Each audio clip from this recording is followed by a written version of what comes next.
Welcome back. Today we are making these delicious chocolate chip pumpkin cupcakes. To make the batter, we're starting out by adding our dry ingredients into a bowl except for our sugars.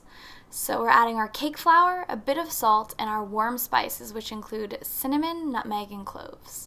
We'll give this a quick stir with our whisk and then set these aside. Next, in a separate bowl, I'm adding my granulated sugar and my brown sugar, and I'm using my whisk to mix these together. Once our sugars have been combined, it's time to add in our vegetable oil. This is going to create a really thick base, but it's perfect for adding the rest of our ingredients. So once our sugars all look pretty wet, for lack of a better word, it's time to add in our room temperature eggs, as well as our pumpkin puree. So when you're doing this, be sure that you're not using pumpkin pie filling. You want just straight up pure pureed pumpkin. So I'm giving this a quick stir with my spatula, just folding the ingredients together until the mixture is really nice and smooth. And then it's time to grab our flour mixture that we whisked together earlier and add half of that into our batter. I'm gently folding this with my rubber spatula just until the flour is incorporated. You don't want to overmix the batter because that can lead to tough, chewy cupcakes, so just mix until that flour is incorporated. And then we're adding in our buttermilk. And I'm going to do the same process where I'm just gently folding it in. And I'm just stirring until it's incorporated. So you can see there is still some little streaks of buttermilk, but that's totally fine. Now I'm adding in the rest of our flour mixture, making sure I get all of it out of the bowl, folding one more time before we add in our last two ingredients.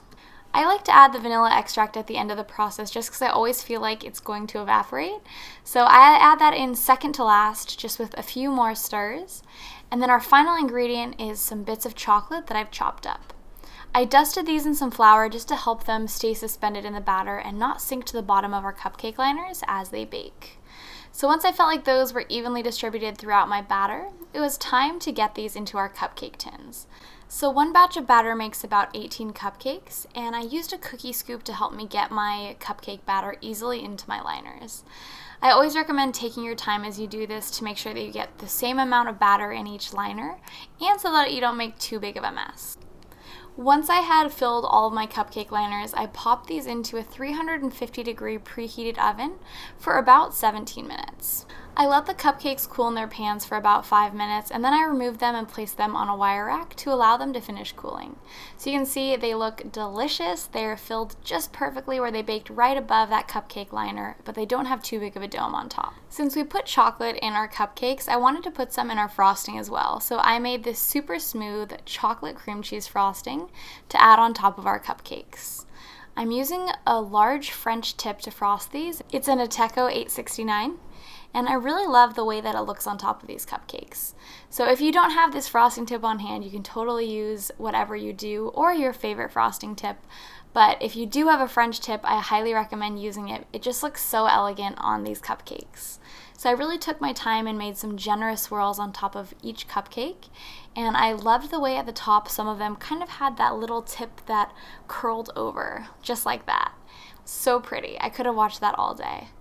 But once I had finished frosting my cupcakes, I chilled them in the fridge for about 10 minutes to allow them to firm up a bit before I added a warm chocolate drizzle over them. So this is just my chocolate ganache recipe that I use to add drips to a cake. I always have some left over in my fridge, so I heated it up and just generously added it on top of each cupcake.